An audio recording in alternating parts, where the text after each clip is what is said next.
Hello everyone, welcome again on your YouTube channel Taming Physics. Students, आज rotational motion का last lecture है और यहाँ पे हम रिड्यूस्ड मास क्या होता है उसके बारे में डिस्कस करेंगे।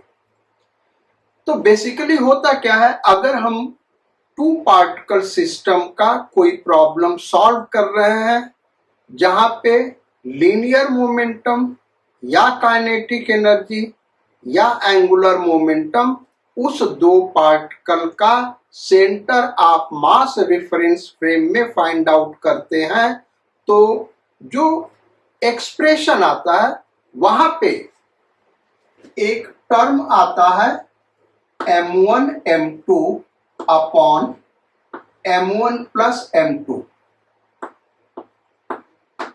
जहां पे m1 m2 दो पार्टिकल का मास है। इसी एक्सप्रेशन को हम रिड्यूस्ड मास कहते हैं।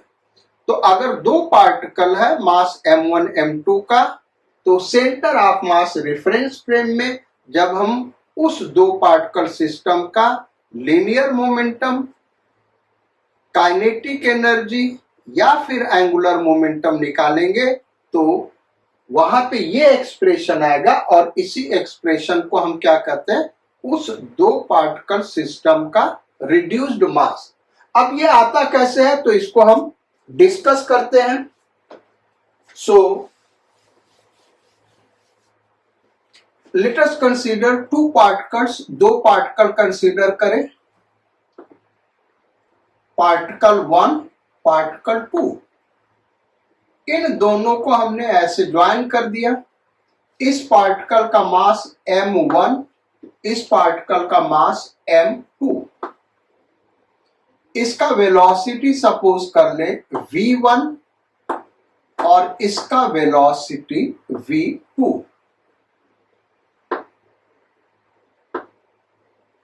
अब हमको पार्टिकल 1 का और पार्टिकल 2 का लीनियर मोमेंटम फाइंड आउट करना है।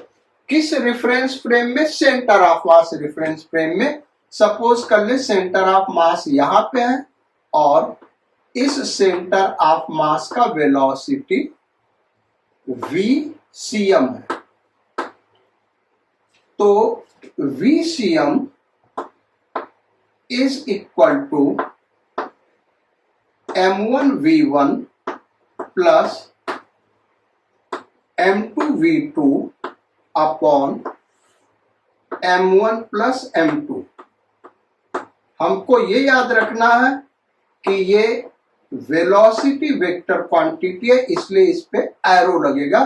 तो कहीं पे हम भूल भी जाए तो याद रखना वो वेक्टर क्वांटिटी है, एरो यहां पे लगाना है। ये सेंटर ऑफ मास का वेलोसिटी है। अब हमारा पर्पस क्या है? ये जो फर्स्ट डेरिवेशन हम कर रहे हैं, linear momentum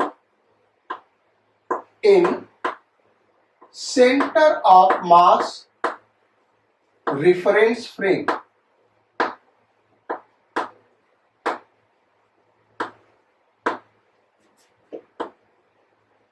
centre of mass reference frame में हम लीनियर मोमेंटम फाइंड आउट कर रहे हैं, वही हम डिस्कस कर रहे हैं। और वहां पे फिर रिड्यूस मास कैसे आ जाता है वो हम डिस्कस करेंगे। तो ये हो गया velocity of centre of mass. अब linear momentum of first particle in centre of mass reference frame, ये हमने लिखा है p1cm, यानी linear momentum of first particle in centre of mass reference frame. तो लीनियर मोमेंटम क्या होता? Mass into velocity. तो मास m1 और वेलोसिटी क्या होगा? v1cm, यानी velocity of particle 1 in centre of mass reference frame. So is equal to m1 और v1cm क्या होगा भाई? v1 minus vcm। vcm हमने यहां पे निकाला हुआ, तो इसको पुट कर दे, ये आ गया m1 v1 minus m1v1 plus m2v2 upon m1 plus m2।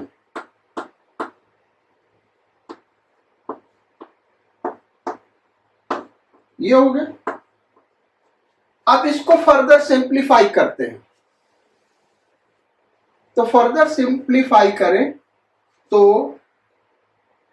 Linear momentum of particle 1 in centre of mass reference frame is equal to m1 in bracket, LCM इसका ले लें तो यहां पे आ जाएगा m1 plus m2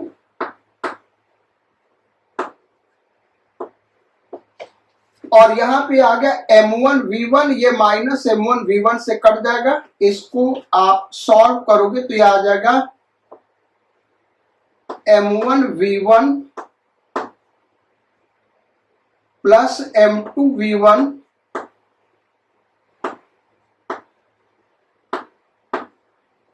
minus m1v1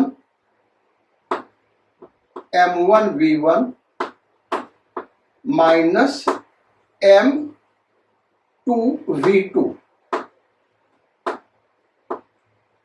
तो m1v1 cancel out हो गया। फर्दर इसको सॉल्व करें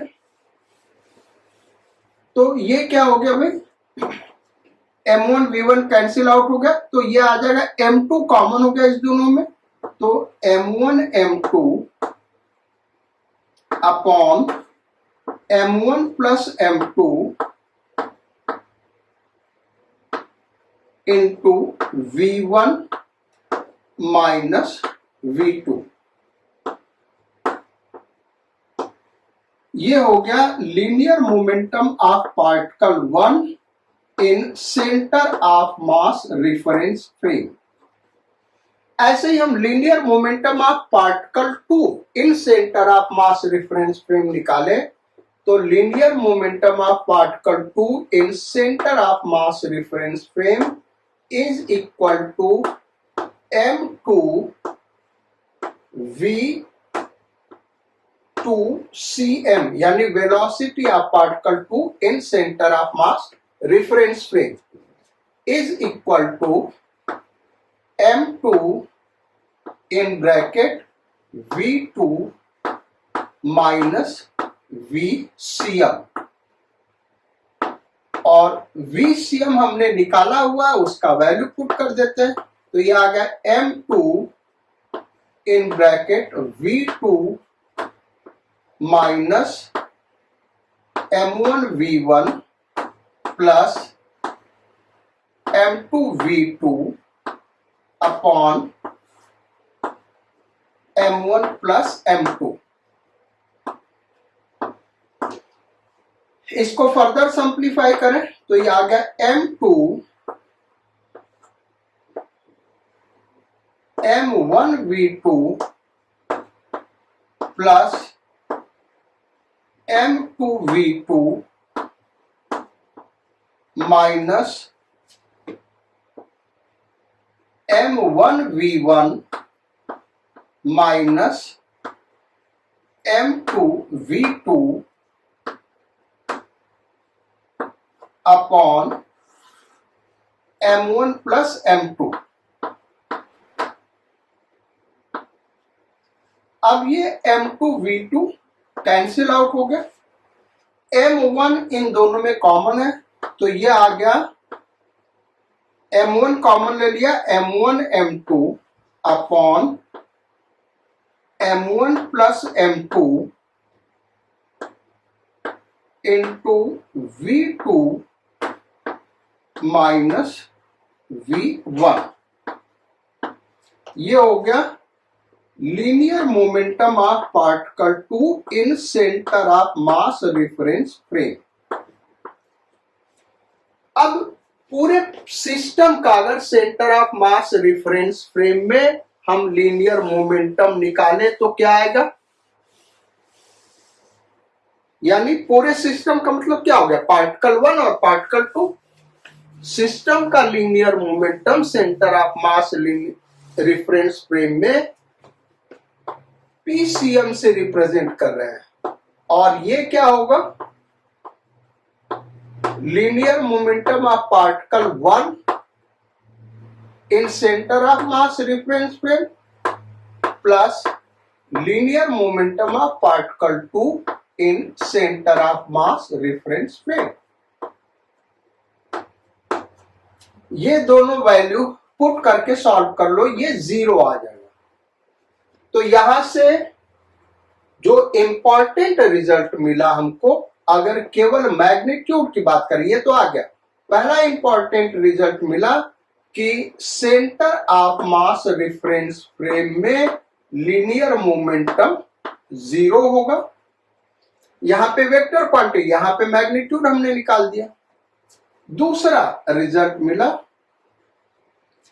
linear momentum of particle 1 in centre of mass reference frame, magnitude arrow हम हटा दे रहे, केवल मैग्नीट्यूड की बात करें, is equal to linear momentum of particle 2 in centre of mass reference frame.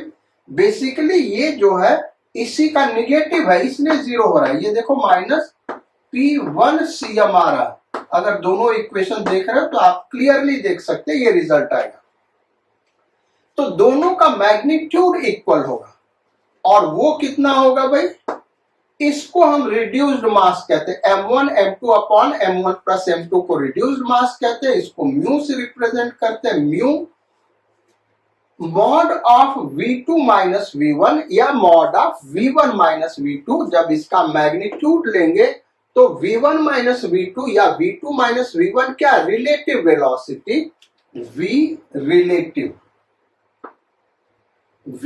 Relative का मैग्नीट्यूड ले लो। यानी किसी भी एक पार्टिकल का, दोनों पार्टिकल का लीनियर मोमेंटम सेम होगा, डायरेक्शन में अपोजिट होगा। केवल मैग्नीट्यूड हम निकालें तो मैग्नीट्यूड दोनों का सेम आएगा, और वो कितना होगा? Reduced mass into relative velocity का mod. v1 minus v2 velocity of 1 with respect to 2, v2 minus v1 velocity of 2 with respect to 1। यानी ये क्या? Relative velocity. चाहे आप ये वाला ले लो चाहे ये वाला ले लो, दोनों सेम आंसर देगा। सो यहां से लीनियर मोमेंटम का कॉन्सेप्ट आता है। न्यूमेरिकल इससे इजी हो जाता है, इसलिए हम centre of mass reference frame को यूज करते हैं।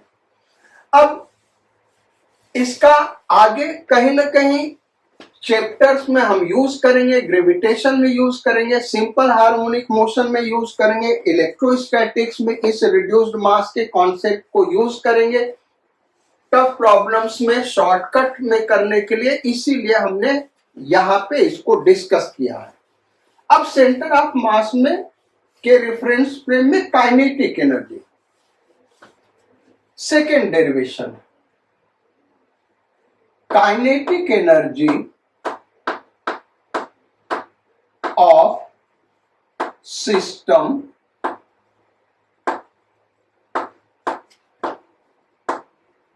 in center of mass reference frame।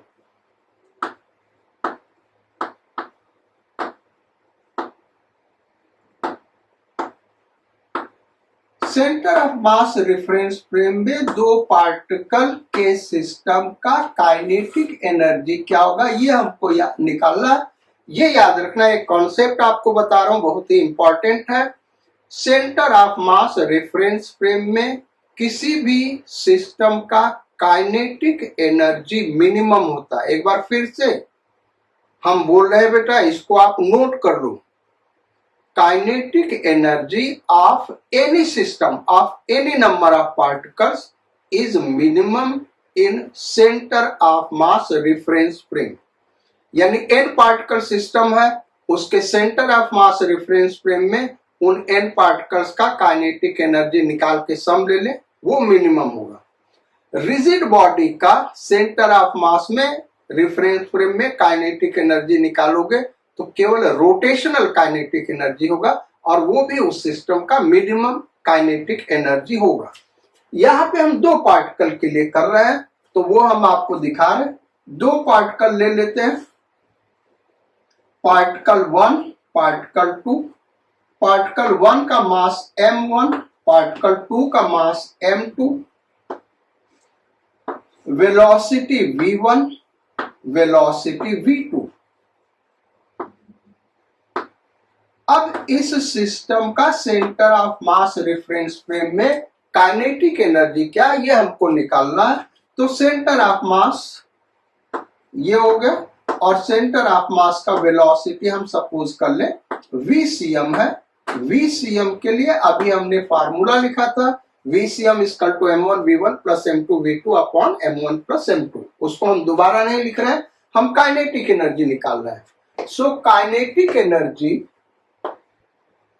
In centre of mass reference frame, centre of mass reference frame में हम काइनेटिक एनर्जी निकाल लें तो वो क्या होगा भाई, पूरे सिस्टम का K1 पार्टिकल 1 का kinetic energy centre of mass reference frame में plus kinetic energy of 2 in centre of mass reference frame. अगर 2 से ज्यादा पार्टिकल तो ऐसे ही हम आगे कर सकते हैं। तो पार्टिकल 1 का kinetic energy centre of mass reference frame में क्या होगा, half m1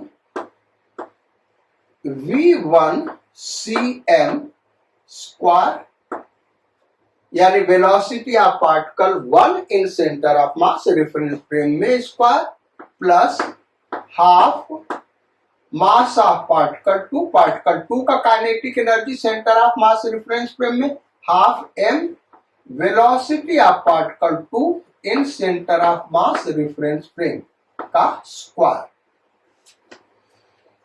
is equal to half m1, ये हो गया v1 माइनस vcm का स्क्वायर। यहां पे वेलोसिटी वेक्टर क्वांटिटी, ये आपको ध्यान रखना है, plus half m2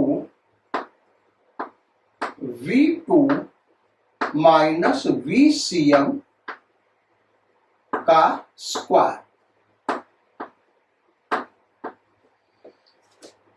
is equal to vcm हमको पता है, इसको इरेज कर देते हैं, यहां पे आगे लिखेंगे।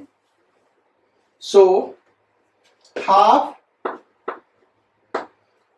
m1 v1 minus vcm m1 v1 plus m2 v2 upon m1 plus m2 whole square, ये हो गया। अच्छा, इसके लिए क्या लिखेंगे भाई, plus half m2 in bracket v2 minus m1 v1 plus m2 v2 upon m1 plus m2 whole square is equal to 1/2 m1। अब यहां पे हम एलसीएम ले लें और यहां पे एलसीएम लेंगे तो ये m1 v1 कट जाएगा, ये आ जाएगा m2 v1 minus v2 upon m1 plus m2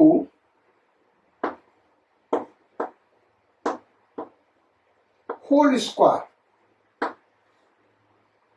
हमने शॉर्ट में कर दिया, आप अपने से सॉल्व करके देखना, यही आएगा, प्लस हाफ m2, यहां पे एलसीएम ले लें तो m2 v2 कटेगा तो यह आ जाएगा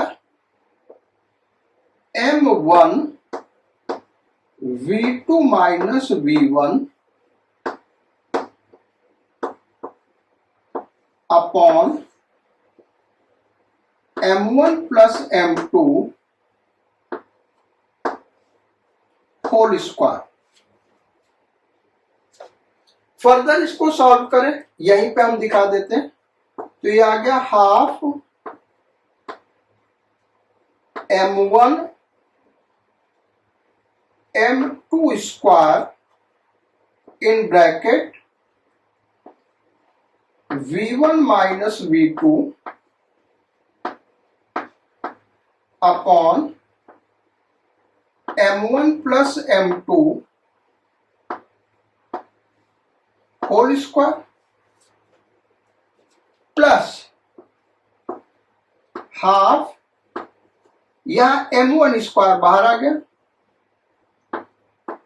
इंटू m2, यहां पे आ जाएगा v2 minus v1 upon m1 plus m2 whole square.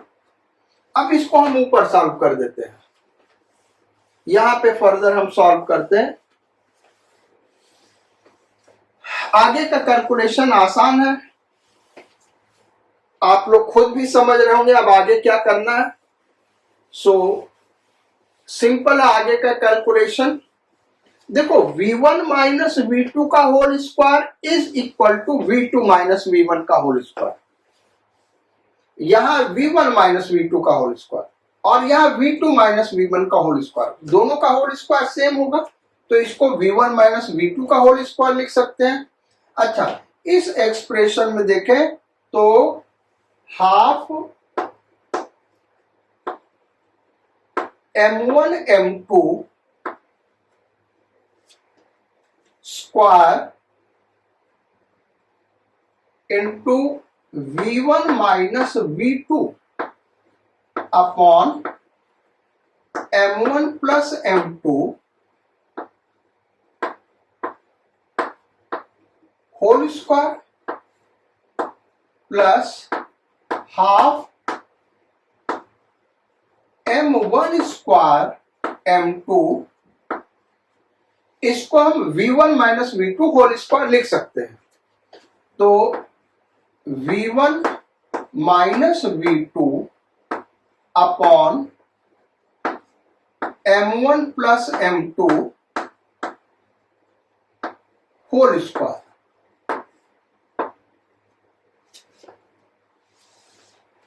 Further ये जो होल स्क्वायर वाला टर्म है वो कॉमन हो रहा है, तो हाफ, यहां पे देखो तो m1 m2 कॉमन है, m1 m2 ये कॉमन है, और फिर v1 minus v2 upon m1 plus m2 का होल स्क्वायर भी कॉमन है, तो v1 minus v2 upon m1 plus m2,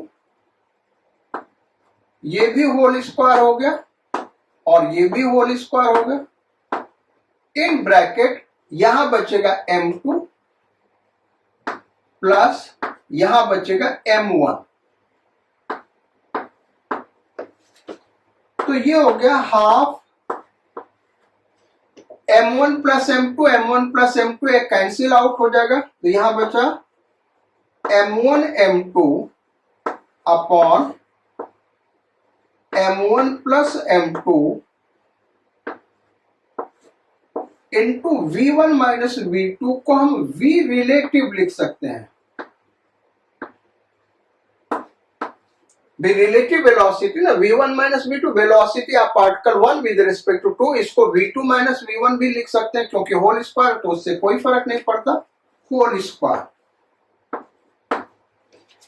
इसी चीज को हम रिड्यूस्ड मास लिखते हैं। ये जो एक्सप्रेशन आया, ये दो पार्टिकल जिसका मास m1 m2 है, उसका ये क्या है, रिड्यूस्ड मास, तो इसको हम लिख देंगे हाफ म्यू, रिड्यूस्ड मास को म्यू से रिप्रेजेंट करते हैं, where mu is equal to m1 m2 upon m1 plus m2, v relative का होल स्क्वायर, यानी जो रिलेटिव वेलोसिटी है उसका मॉड ले लें, स्पीड आ जाएगा, और फिर उसका होल स्क्वायर कर दें। या फिर ऐसे भी लिखा है तो ये वेक्टर फॉर्म में है तो इसको v डॉट v लिख सकते हैं, यानी डॉट प्रोडक्ट ले लो तब भी वही आंसर आएगा। So this is kinetic energy in centre of mass reference frame for two particle system where mu is reduced mass of two particle system. अब आते हैं लास्ट डेरिवेशन में, क्योंकि तीन इंपॉर्टेंट फार्मूले हैं centre of mass reference frame में। एक लीनियर मोमेंटम सिस्टम का जीरो होता है, और किसी एक पार्टिकल का निकाले तो म्यू इंटू वी रिलेटिव होता है, जहां पे म्यू रिड्यूस मास है।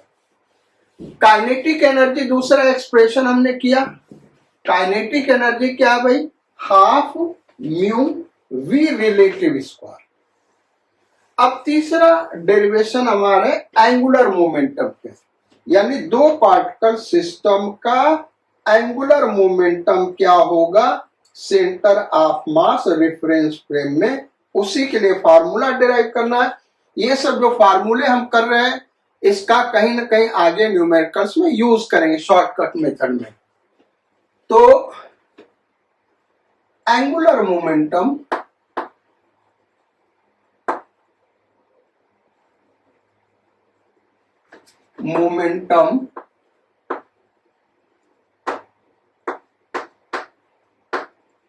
of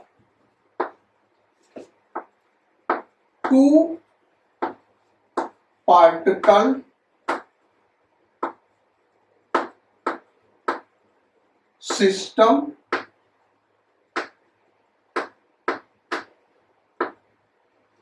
in center of mass reference frame। दो पार्टिकल सिस्टम के centre of mass reference frame में उस सिस्टम का एंगुलर मोमेंटम क्या होगा, इसके लिए फार्मूला हमको डिराइव करना है। तो दो पार्टिकल ले लें, पार्टिकल 1 पार्टिकल 2, ये ऐसे ज्वाइन कर दिया। इसका वेलोसिटी v1 पार्टिकल 1 का, मास m1, इसका मास m2, वेलोसिटी v2। ये एंगल थीटा 1 बना रहा है, यहां पे चूंकि एंगल का जरूरत होगा इसलिए हम कर रहे हैं, एंगल थीटा 1 बना रहा है। Joining the two particles, two particle को ज्वाइन करे तो उससे लाइन से उस लाइन से वेलोसिटी वेक्टर v1 कितना एंगल बना रहा है, थीटा 1, और वेक्टर v2 कितना एंगल बना रहा है, थीटा 2। यहां पे सेंटर ऑफ मास है, सेंटर ऑफ मास से पार्टिकल 1 का position vector r1, centre of मास से पार्टिकल 2 का पोजीशन वेक्टर r2, और सेंटर ऑफ मास पे हम ओरिजिन ले लें, सेंटर ऑफ मास पे ओरिजिन ले लें, और सेंटर ऑफ मास से दोनों पार्टिकल को कनेक्ट करने वाला ये इस लाइन पर, इसको हम ले लें एक्स एक्सिस और इसको ले लें वाई एक्सिस। अब हमको एंगुलर मोमेंटम निकालना है, तो एंगुलर मोमेंटम को L से रिप्रेजेंट करते हैं, LCM, यानी centre of mass reference frame में इस सिस्टम का एंगुलर मोमेंटम हमको फाइंड आउट करना है। एंगुलर मोमेंटम के लिए हमने आपको एक फार्मूला पढ़ाया हुआ है, L is equal to R cross P। L is equal to R cross P। तो इस सिस्टम का एंगुलर मोमेंटम क्या होगा, is equal to angular momentum of particle 1 in centre of mass reference frame plus angular momentum of particle 2 in centre of mass reference frame. Particle 1 का angular momentum क्या होगा? R1 cross P1 in centre of mass reference frame. जहां पे R1 क्या भाई? Centre of mass reference frame में particle 1 का position vector, और P1 क्या है? सेंटर ऑफ मास के रेफरेंस फ्रेम में पार्टिकल 1 का लीनियर मोमेंटम, प्लस ऐसे ही पार्टिकल 2 के लिए लिख सकते हैं R2 क्रॉस PCM2, यानी पार्टिकल 2 का linear momentum centre of mass reference frame में। अब linear momentum m into v होता है, तो ये हो जाएगा R1 cross M1 V1 CM plus R2 cross M2 V2 CM।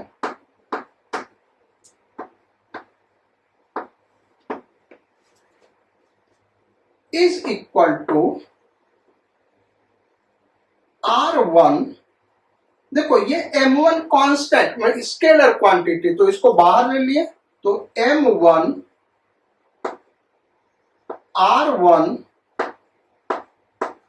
Cross, अब V1 CM यानी velocity of particle 1 in centre of mass reference frame, ये क्या होगा? V1 माइनस VCM प्लस, ऐसे ही इसको हम क्या लिख सकते हैं? M2 R2 cross V2 minus VCM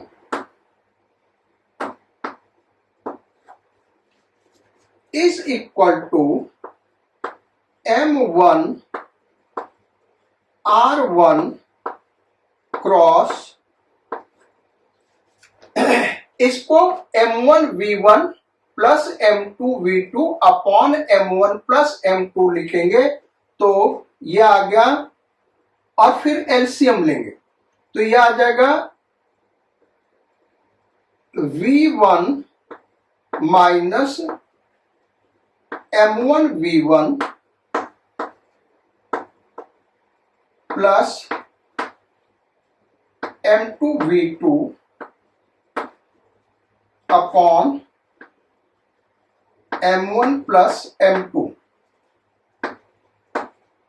then plus दूसरा एक्सप्रेशन देखें तो ये हो गया M2 R2 cross V2 minus M1 V1 plus M2 V2 upon M1 plus M2। Derivation थोड़ा सा टफ है, कॉन्सेप्चुअली बहुत आसान है, थोड़ा सा लेंदी है। कैलकुलेशन हम शॉर्ट नहीं करना चाहते क्योंकि हो सकता है कहीं आप कंफ्यूज कर जाए कैसे हो गया, नहीं तो हम डायरेक्ट ये स्टेप छोड़ के अगला स्टेप लिख सकते थे। ये हो गया M1 R1, यहां पे थोड़ा सा हम शॉर्ट कैलकुलेशन कर दे रहे हैं। देखो ये M1 V1 होगा और यहां माइनस M1 V1 कट जाएगा, तो ये M2 V1 माइनस V2, यहां पे आ गया M2 V1 माइनस V2, ऐसे आ जाएगा, प्लस यहां पे M2 R2, अब यहां पे क्या आ जाएगा भाई, तो यहां पे M2 V2 कैंसिल आउट हो जाएगा, M1 कॉमन हो जाएगा, सो M1 V2 माइनस V1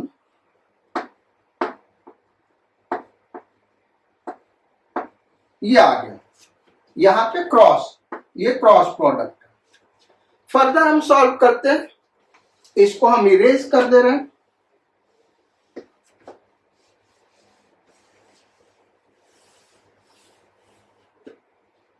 अब ध्यान से समझिएगा, थोड़ा सा एक जगह समझने की चीज है, फिर कहीं कोई दिक्कत नहीं।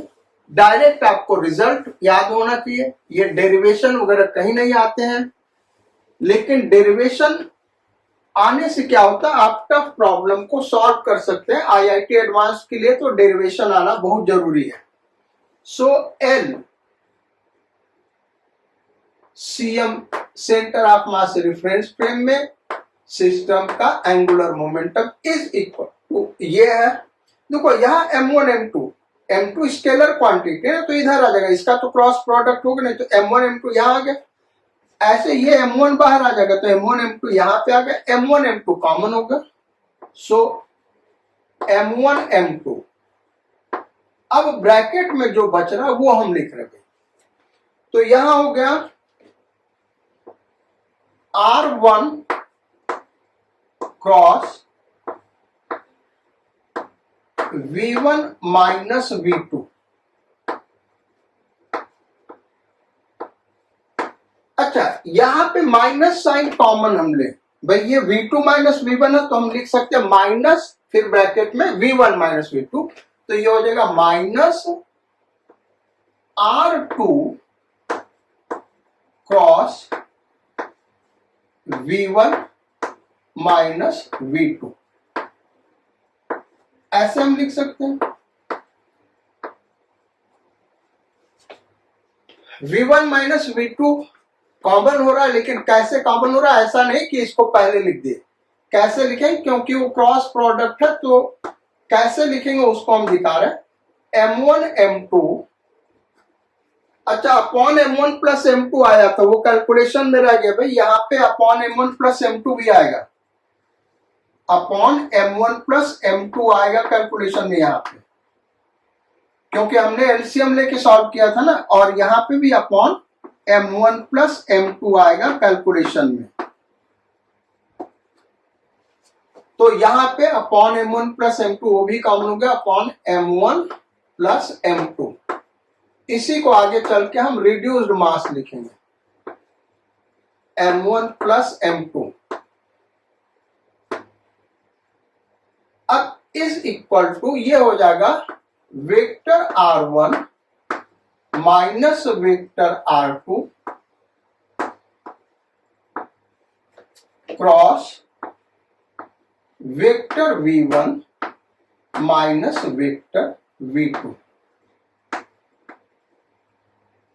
ये हो गया।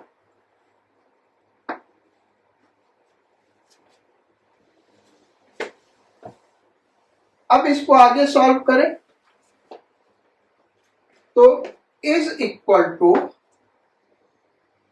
ये हो गया एलसीएम। अगर वेक्टर फॉर्म में आप सिस्टम का एंगुलर मोमेंटम निकालना चाहते हैं तो angular momentum of system vector form में क्या हो जाएगा भाई, इसी को हम रिड्यूस्ड मास कहेंगे, तो म्यू, और यहां पे R1 minus R2 cross V1 minus V2, ये एंगुलर मोमेंटम हो गया सिस्टम का centre of mass reference frame में। ये रिजल्ट आपको याद होना चाहिए। इसको थोड़ा सा ज्यादा सिंप्लीफाइड फॉर्म में हम लिख सकते हैं, ये रिलेटिव डिस्टेंस है। बेसिकली ये देखें तो दोनों पार्टिकल के बीच का रिलेटिव डिस्टेंस है और ये रिलेटिव वेलोसिटी है, लेकिन इसको एक ज्यादा सिंप्लीफाइड फॉर्म में हम लिख सकते हैं। तो जिस फॉर्म में हमको न्यूमेरिकल में यूज करना होता है जनरली, वही फॉर्म में हम रिड्यूस कर रहे हैं। अब देखो is equal to mu, mu क्या है, reduce mass.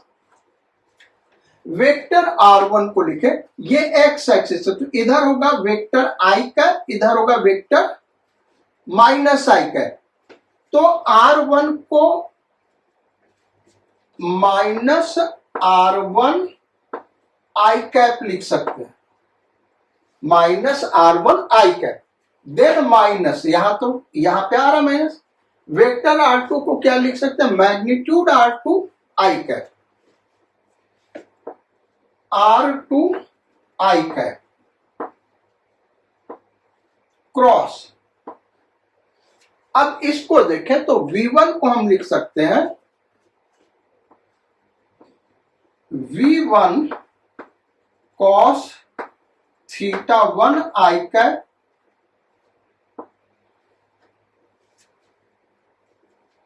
Plus V1 sin θ1 j cap, then minus V2 को क्या लिख सकते हैं, V2 cos θ2 i cap, then plus V2 sin θ2 j cap is equal to mu, minus sign हमने common ले लिया, ऐसे माइनस कॉमन ले लेते हैं, R1 प्लस R2 आई कैप क्रॉस। अब देखो यहां पे आई कैप, यहां पे आई कैप, यहां पे, तो V1 cos θ1 minus V2 cos θ2 i cap, then plus V1 sin θ1 minus V2 sin θ2 j cap, ये आ गया। सो ये हम इरेज कर दे रहे हैं, इसी को फर्दर हम लिख रहे हैं।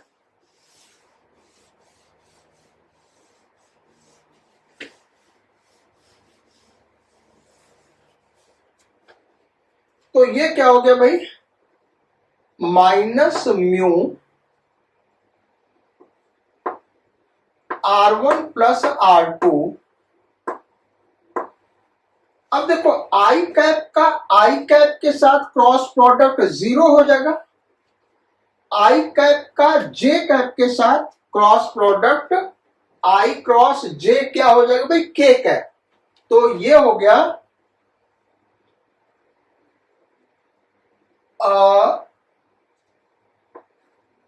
V1 sin θ1 minus V2 sin θ2 के कैप। ये हो गया हमारा इसका सिंप्लीफाइड फॉर्म। अब अगर हम केवल मैग्नीट्यूड निकालना चाहें, इस एंगुलर मोमेंटम का डायरेक्शन माइनस के कैप होगा अगर ये क्वांटिटी इससे बड़ी है, और इस एंगुलर मोमेंटम का डायरेक्शन के कैप होगा अगर ये क्वांटिटी इससे छोटी है, और अगर ये दोनों बराबर है तो उस केस में क्या हो जाएगा भाई, एंगुलर मोमेंटम सिस्टम का centre of mass reference frame में 0 हो जाएगा। अब इसको सिंप्लीफाइड फॉर्म में लिखे, हम केवल सिस्टम के एंगुलर मोमेंटम का centre of mass reference frame में मैग्नीट्यूड लिख रहे हैं, मैग्नीट्यूड लिख रहे हैं। तो ये माइनस साइन के कैप, माइनस के कैप क्या कर रहा है, डायरेक्शन रिप्रेजेंट कर रहा है, उसको हमने हटा दिया, तो इसको केवल म्यू लिखे, R1 प्लस R2। अच्छा ये देखें तो ये वर्टिकल कंपोनेंट है पार्टिकल 1 का, वर्टिकल कंपोनेंट यानी पार्टिकल 1 2 को ज्वाइन करने वाले लाइन का परपेंडिकुलर, वर्टिकल नहीं परपेंडिकुलर कंपोनेंट है। तो इसको हम लिख सकते हैं V1 परपेंडिकुलर, सबस्क्रिप्ट परपेंडिकुलर जो हमने दिखाया, यानी पार्टिकल 1 का वेलोसिटी पार्टिकल 1 2 को लाइन को ज्वाइन करने वाले परपेंडिकुलर कंपोनेंट ये रिप्रेजेंट कर रहा minus v2 sine theta 2, particle 2 का परपेंडिकुलर कंपोनेंट है 1 2 के, सो इसको v2 परपेंडिकुलर लिख दिया। ठीक है भाई। अब is equal to mu r1 plus r2, इसको हम लिख सकते हैं speed of particle 1 with respect to 2 in perpendicular direction. किस डायरेक्शन में? परपेंडिकुलर डायरेक्शन में। किसके? पार्टिकल 1 2 को ज्वाइन करने वाला जो लाइन है उसके परपेंडिकुलर डायरेक्शन में। अब इसको हम एक स्टैंडर्ड फॉर्म देते हैं, LCM is equal to mu, जहां पे म्यू रिड्यूस्ड मास है m1 m2 upon m1 plus m2 into distance between two particles. r1 plus r2 क्या होगा? डिस्टेंस बिटवीन टू पार्टिकल्स, इसको हम r12 लिख दे रहे हैं, यानी डिस्टेंस बिटवीन टू पार्टिकल्स। ये इनटू है बच्चों, ये ध्यान रखना, into perpendicular component of velocity 1 with respect to 2 का ये मैग्नीट्यूड है, यानी पार्टिकल 1 का पार्टिकल 2 के रिस्पेक्ट में वेलोसिटी निकाल ले, उसका परपेंडिकुलर कंपोनेंट ले ले। किसके? 1 और 2 के, 1 और 2 को ज्वाइन करने वाले लाइन के। यही होगा सिस्टम का एंगुलर मोमेंटम का मैग्नीट्यूड। तो ये हमारा आज का लेक्चर खत्म हो गया।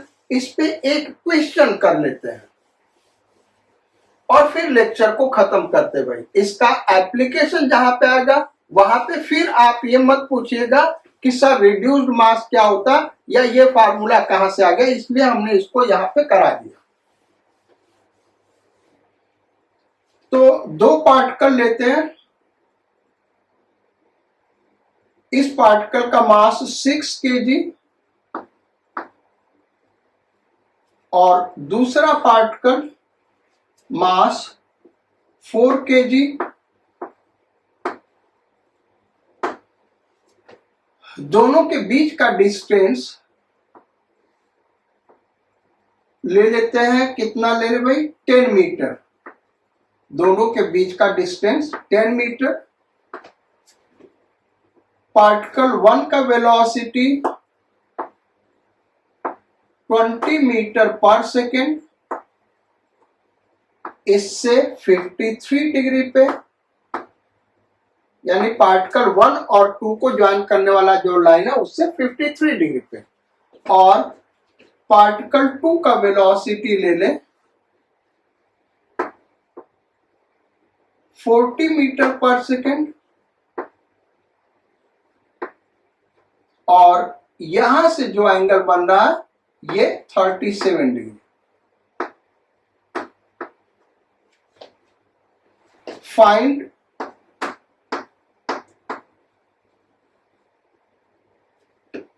इन centre of mass reference frame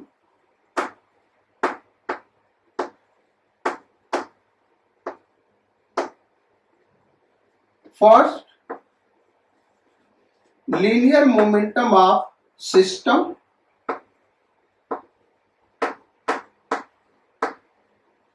second linear momentum of particle 1, ये particle 1 है, this is particle 1, third linear momentum of particle 2, ये particle 2 है, then fourth kinetic energy of system,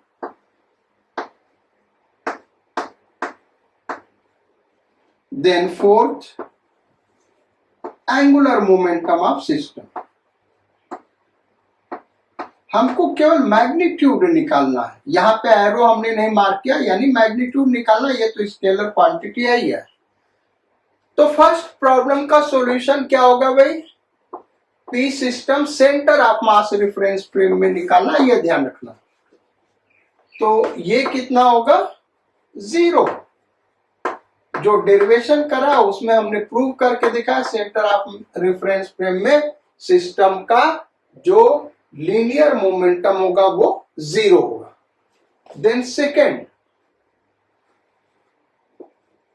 P1 is equal to P2, दोनों का magnitude निकालना और दोनों equal होगा, इज इक्वल टू क्या है, म्यू वी रिलेटिव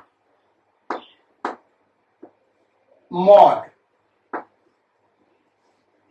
यही फार्मूला हमने भाई एम वी, तो एम वी रिलेटिव मॉड, यही फार्मूला हमने डिराइव करके बताया था, तो उसको कर लेते हैं। इज इक्वल टू म्यू क्या हो गया, M1 M2, तो M1 यानी 6 M2 इंटू 4 अपॉन 6 प्लस 4। अब इस V रिलेटिव को निकाला जाए तो इसका इस डायरेक्शन में कंपोनेंट देखें तो 20 cos 53 क्या हो गया भाई, 20 cos 53। cos 53 कितना होता भाई, 3/5, तो 20 इंटू 3/5 12 हो गया। So 12 I cap, 12 I cap plus sine 53 4/5 यानी 16 J cap minus V relative क्या होगा, velocity of particle 1 with respect to 2 equal to V12, इसको ऐसे भी लिख सकते हो, म्यू मॉड V12। रिलेटिव का मतलब यही है ना, relative velocity of particle 1 with respect to 2, और इसको लिख सकते हैं V1 माइनस V2, तो ये हमने V1 लिख दिया माइनस अब V2 लिखने चल रहा है, तो 40 cos 37, ये हो गया 40 cos 37 कितना होता, 4/5, तो 8 चौक 32, या 8 चौक 32, 32 I cap 32 I cap plus sign 37 3/5, तो यहाँ पे 3 हो जाएगा और 3 हो जाएगा, तो 8 3 का 24, 24 J cap.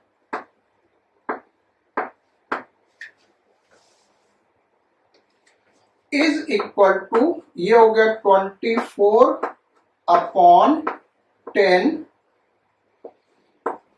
12 I cap minus 32 I cap minus 20 I cap, then plus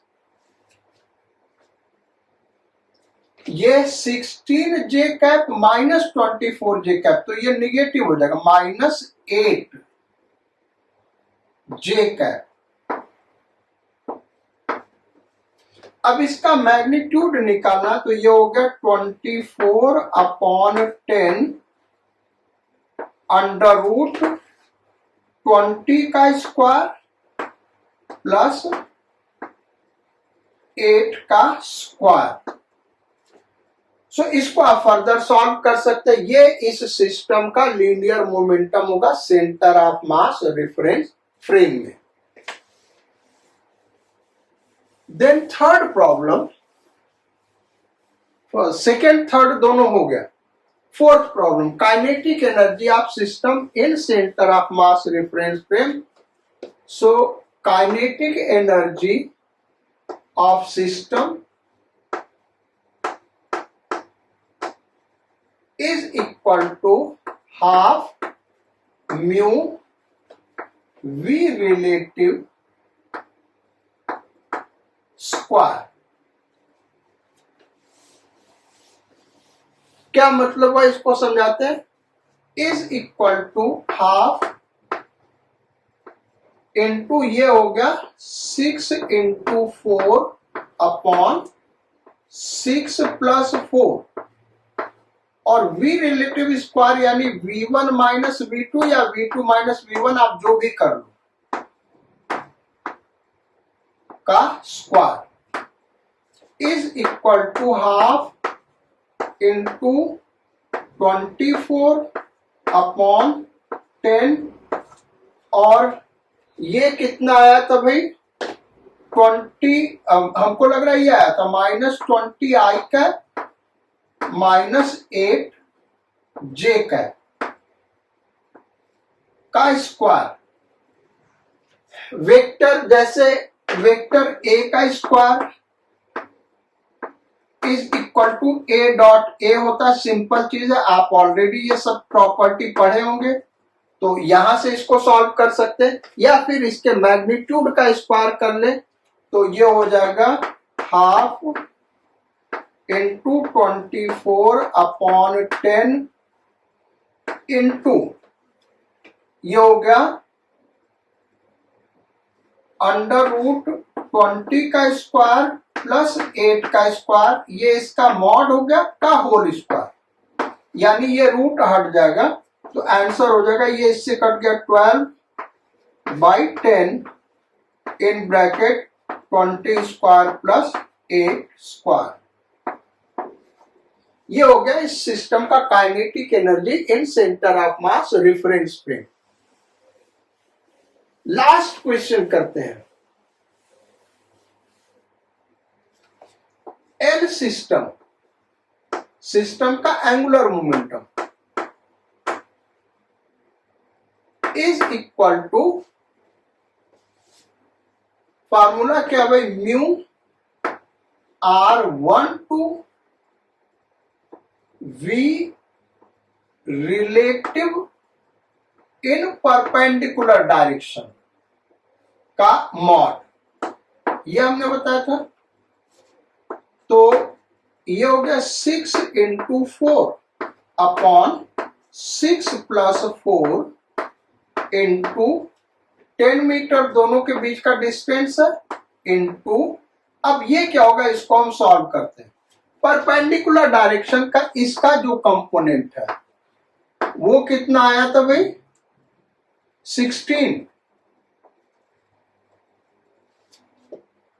आया था ना, और इसका परपेंडिकुलर कंपोनेंट cos 53 देख लेते हैं यार, sin 53 यानी ये कितना आता 16 इंटू 4/5, नहीं ये 20 है तो 4 16 16, और इसका परपेंडिकुलर कंपोनेंट कितना होगा 40 इंटू 3/5,